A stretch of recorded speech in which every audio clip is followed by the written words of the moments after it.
Hemos escuchado 3 veces una expresión, 4, diría también desde la antífona de entrada de esta misa. Este es mi hijo muy querido, escúchenlo, ¿no? Esta expresión que se repite, escúchenlo.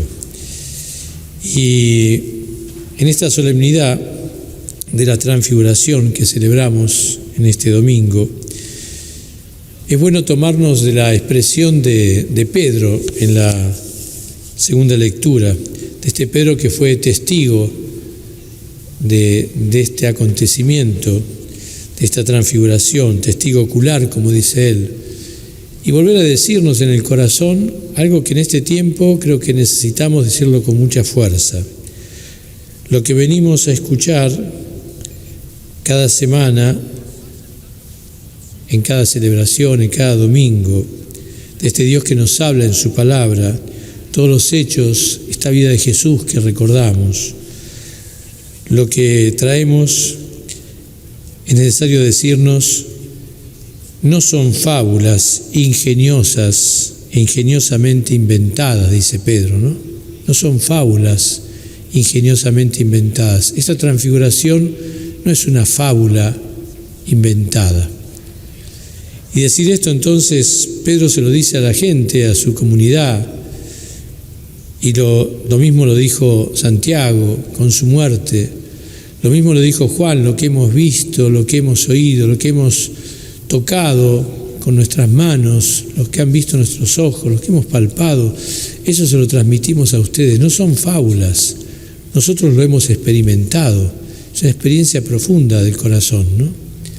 Y esa también, esa llamada, como decía la monición de entrada, que el Señor se nos manifieste a nosotros también, para que nosotros podamos también con nuestra vida poder como compartir esto y que la gente pueda vernos en nosotros que lo que nosotros creemos no está basado en fábulas, sino en una vida que nos sostiene, Por eso Pedro le termina diciendo a su comunidad, le dice, qué bueno que ustedes entonces hayan puesto su confianza en estos profetas, en esta voz de los profetas, que nos crean a nosotros, porque entonces brilla como una lámpara en medio de la oscuridad, esta fe, brilla como una lámpara que un día se verá plenamente, termina diciendo, el lucero de la mañana se encenderá de vuelta en sus corazones, ¿no?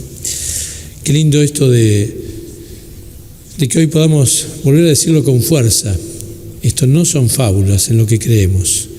Y cuando decimos esto no son fábulas, entonces nos metemos en esta transfiguración, queremos meternos como adentro de la palabra que nos viene a recordar profundamente todas las palabras, también esa lectura profética de Daniel, que termina hablando de este Hijo de Dios, ¿no?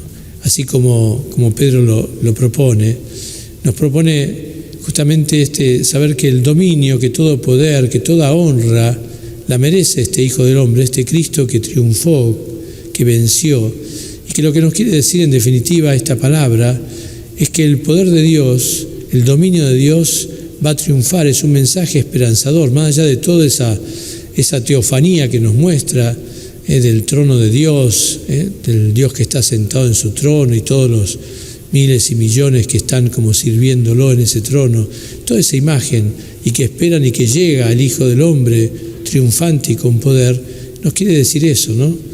Que el triunfo va a ser nuestra realidad final, ¿no? Y que nosotros entonces apoyados en esta visión, en esta confianza, en esta fe, también nosotros tenemos la certeza de que lo que nosotros creemos, en donde nosotros nos apoyamos, en esta fe, en esta palabra del Señor, va a ser realidad. Por eso es que nosotros desde ahora comenzamos a tratar de vivirla, de llevarla a nuestra vida, ¿no? Hacen bien, decía Pedro, en prestar atención a esta palabra. Hacen bien en prestar atención.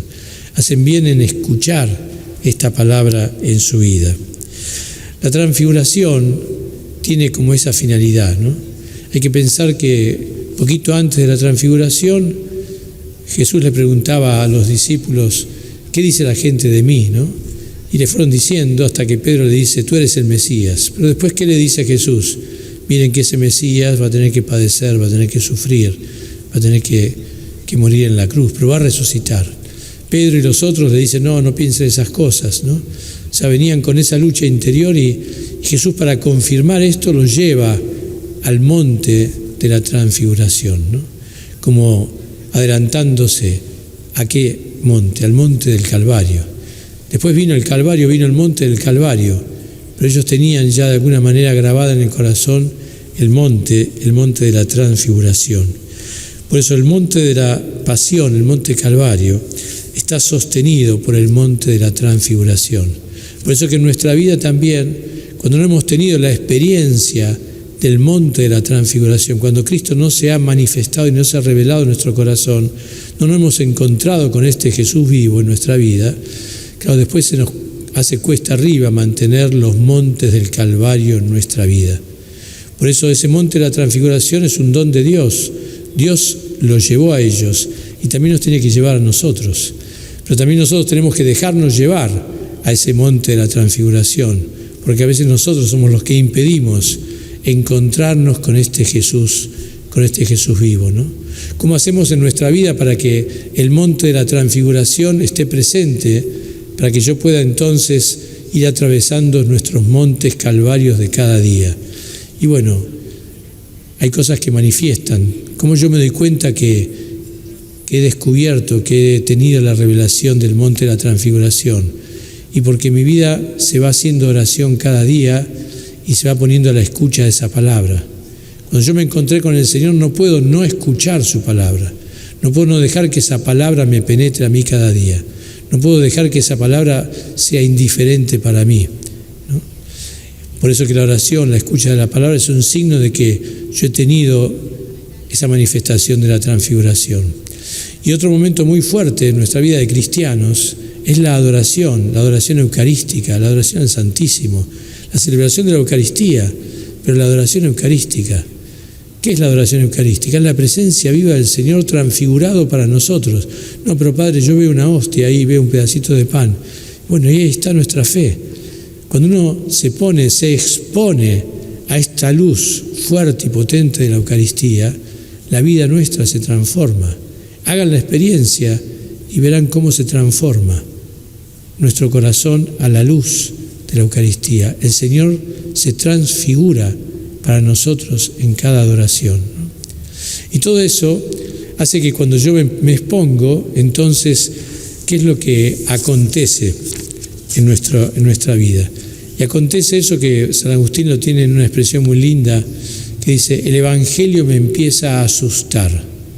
Cuando yo me expongo ante el Señor, el Evangelio me empieza a asustar. ¿Por qué me empieza a asustar?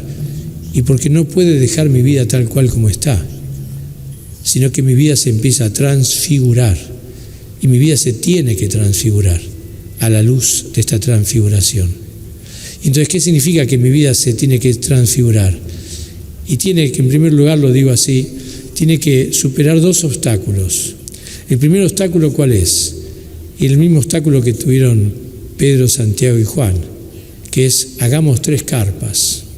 El primer obstáculo que tengo que superar es no instalarnos, no quedarnos cómodos, vieron, con esa religiosidad que nos deja cómodos, ¿no? ¿Y cómo me doy cuenta que yo estoy adorando al Señor? ¿Cómo me doy cuenta que yo estoy escuchando su palabra? Porque no me deja tranquilo, porque no me deja cómodo. Y mirando toda nuestra realidad no puedo quedarme yo tranquilo, ¿eh? No puedo dejar de pensar que si el Señor ha triunfado, que si Él es el dueño, que si Él domina todo, toda la creación, todo está en sus manos, como cantamos en el Salmo. Entonces yo no puedo quedarme tranquilo hoy dejando que la creación se destruya, que todo se caiga, ¿vieron? Que no se viva como el reino de los cielos se va a vivir, sino que yo me comprometo, me transfiguro cada día en el compromiso de todos los días para acercar esta vida a esa transfiguración, a ese reino de Dios, a ese dominio del Señor. Si me quedo instalado, encontré una religión cómoda, no estoy adorando, no me estoy transfigurando, no me encontré con el Señor verdaderamente. Es una religión vacía. Y el otro signo también, el otro obstáculo, mejor dicho, que tenemos es lo que le pasa a los apóstoles. Cuando escuchan toda esa voz tan fuerte, tan profunda, ¿qué hacen los apóstoles? y tienen miedo, se llenaron de pavor y se postran, pero llenos de miedo, ¿no? Como que se recogen. Y el miedo es justamente el otro obstáculo, la otra tentación que nosotros podemos tener, ¿vieron? En este tiempo. Y podemos tener porque estamos en una cultura donde justamente se llama así, la cultura de la intrascendencia, donde no hay nada más allá, donde nada se transfigura, donde todo lo que vale es el aquí y ahora, vivir solo para aquí y ahora, para lo inmediato, para lo que tocamos. Y entonces, claro, cuando vivimos desde ahí, en esa cultura intrascendente, entonces no dejamos penetrar justamente por esa trascendencia, entonces nosotros nos llenamos de miedo ante toda la realidad. Y el miedo entonces nos paraliza y no nos deja vivir. Vivimos entonces como asomados o sumados a otros que dicen también que estamos en la era del robot disciplinado. Vieron que tenemos ahora los robots de la inteligencia artificial. Parece que le vamos a dejar en manos al mundo, se lo vamos a dejar en manos de la inteligencia artificial, ¿no? Y muchos se suman a eso. Tenemos el miedo incluso ante esa inteligencia artificial. Sin embargo, el Señor dice, vamos, levántense, no tengan miedo, vamos que hay que bajar. Ellos fueron fieles, se callaron la boca, porque les dijo, hasta que yo no resucite, esperen. Pero después que resucitó, comenzaron ellos, con la gracia del Espíritu, a salir a anunciar y a tratar de transformar los corazones, ¿no? Hoy en este día también se recuerda a un Papa que fue muy clave para todos nosotros, el Papa que cierra el Concilio Vaticano II, que le tocó un tiempo, como todos los tiempos, pero de un modo muy especial, un tiempo bravo, que fue el Papa Pablo VI, hoy San Pablo VI. Los papas que siguieron normalmente hacen alusión en este día de la transfiguración a Pablo VI, porque recojo algo que dijo San Juan Pablo II al poco tiempo a los pocos años ya de la partida de Pablo VI, que muere un día de la transfiguración, y que él propiamente antes, poquitos días antes, había expresado, no que se moría, pero sí había hablado de esta transfiguración. Dice el Papa Juan Pablo II, dice así: este hombre, Pablo VI, vivía en una continua transfiguración en la escucha de Jesucristo.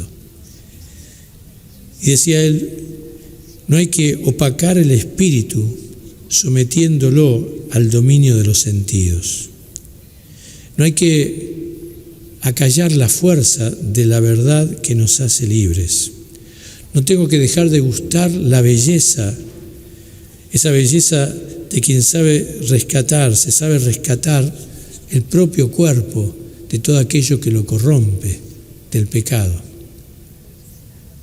Y que va en busca entonces de esa gracia de Dios en los sacramentos que me hace a mí transformar mi propia vida. Quizás hoy, ¿vieron? Si no estamos tan transformados, lo pensaba, es porque a veces nuestra vida sacramental no es tan fuerte en este tiempo, ¿no?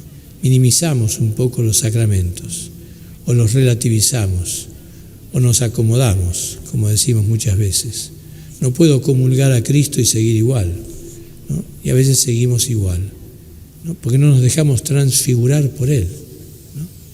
Qué linda esta expresión, ¿no? En este tiempo que estamos fuertemente necesitados todos de una transfiguración, para un compromiso distinto, para una justicia distinta, ¿vieron? Para todas esas cosas que decimos normalmente siempre, una vida más fraterna, ¿no?